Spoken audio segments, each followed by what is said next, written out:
Using our new pattern, we can apply it in the previous examples.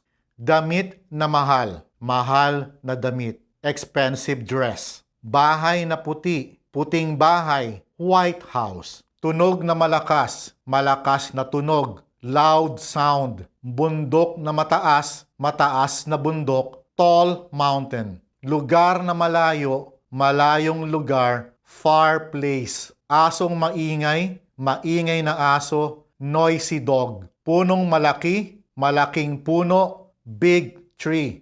Kotseng magara, magarang kotse, fancy car. Batong mabigat, mabigat na bato, heavy rock. Taong mabait, mabait na tao, kind person. Mamamayang masunurin, masunuring mamamayan, obedient citizen. Sabong mabango, mabangong sabon, fragrant soap. Pinggang malinis, malinis na pinggan, clean plate. Sangpayang mahaba, mahabang sampayan, long clothesline. Upuang komportable, komportableng upuan, comfortable chair. So, we have learned that Tagalog is grammatically flexible. And you can say one phrase two different ways. Just remember that in Tagalog, nouns can modify adjectives and adjectives can modify nouns.